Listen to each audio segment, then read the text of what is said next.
ಕೋಳಿ ಜ್ವರ. ಏನಿದು ಕೋಳಿ ಜ್ವರ ಅಂತೀರಾ? ಹೇಳ್ತೀವಿ ಕೇಳಿ. ಇದನ್ನ ಅಕ್ಕಿ ಜ್ವರ ಅಥವಾ ಕೋಳಿ ಜ್ವರ ಅಂತಾನೂ ಕರೀತಾರೆ.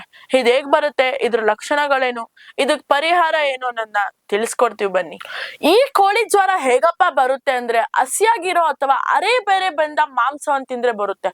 ಆದಷ್ಟು ಕೋಳಿ ಮಾಂಸವನ್ನ ಚೆನ್ನಾಗಿ ತೊಳೆದು ಚೆನ್ನಾಗಿ ಬೇಯಿಸಿ ತಿನ್ನೋದ್ರಿಂದ ಯಾವುದೇ ರೀತಿ ಅಪಾಯಕಾರಿ ಇಲ್ಲ ಅಂತಾನೆ ಹೇಳ್ಬೋದು. ಈ ಕೋಳಿ ಜ್ವರದ ಲಕ್ಷಣಗಳೇನು ಅಂದ್ರೆ ಅತಿಯಾದ ಜ್ವರ, ತಲೆನೋವು, ಕೆಮ್ಮು, ಉಸಿರಾಟದ ತೊಂದರೆ ಹಾಗೂ ಎದೆಯಲ್ಲಿ ಉಂಟಾಗುವ ಬದಲಾವಣೆಗಳು. ಇದಿಷ್ಟು ಅಕ್ಕಿ ಜ್ವರ ಅಥವಾ ಕೋಳಿ ಜ್ವರದ ಲಕ್ಷಣಗಳು ಅಂತಾನೆ ಹೇಳ್ಬೋದು. ಈ ಕೋಳಿ ಜ್ವರದ ಪರಿಹಾರ ಹಾಗೂ ಚಿಕಿತ್ಸೆ ಏನು ಅನ್ನೋದನ್ನ ಹೇಳ್ತೀನಿ ಕೇಳಿ. ಟ್ಯಾಮಿಫ್ಲೂ ಮಾತ್ರೆಗಳನ್ನು ತೆಗೆದುಕೊಳ್ಳಬೇಕು. ಈ ಸೋಂಕಿಗೆ ಒಳಪಟ್ಟ ವ್ಯಕ್ತಿಯು ಕನಿಷ್ಠ 48 ಗಂಟೆಗಳ ಒಳಗೆ ಚಿಕಿತ್ಸೆ ಪಡ್ಕೊಂಡ್ರೆ ಅದು ಅವರು ಬೇಗ ಹುಷಾರಾಗೋ ಸಾಧ್ಯತೆ ಇರುತ್ತದೆ. ಈ ಮಾತ್ರೆ ಅವ್ರ ದೇಹದ ಮೇಲೆ ಹೆಚ್ಚಾಗಿ ಪರಿಣಾಮ ಬೀಳುತ್ತೆ ಅಂತಾನೆ ಹೇಳ್ಬೋದು. ಕೋಳಿ ಜ್ವರದ ಬಗ್ಗೆ ಅಥವಾ ಅಕ್ಕಿ ಜ್ವರದ ಬಗ್ಗೆ ಇನ್ನೂ ಹೆಚ್ಚಿನ ಮಾಹಿತಿ ಹೇಳ್ಬೇಕಂದ್ರೆ ಸೋಂಕಿಗೆ ಒಳಗಾದ ವ್ಯಕ್ತಿಗೆ 2 ಇಲ್ಲ 3 ದಿನದಲ್ಲಿ ರೋಗ ಲಕ್ಷಣಗಳು ಕಂಡು ಬರುತ್ತದೆ.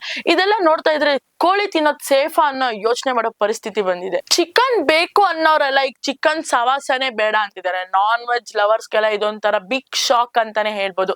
ಈ ಪರಿಸ್ಥಿತಿ ಸುಧಾರಣೆ ಆಗೋವರೆಗೂ ಚಿಕನ್ ಸೇವನೆ ಬೇಡ. ನಿಮ್ಮ ಆರೋಗ್ಯ ನಿಮ್ಮ ಕೈಲಿದೆ ಅಂತ ಹೇಳ್ತಾ ನಾನ್ ನಿಮ್ಮ ಪ್ರೀತಿಯ ಸಿರಿ ವೆಂಕಟೇಶ್.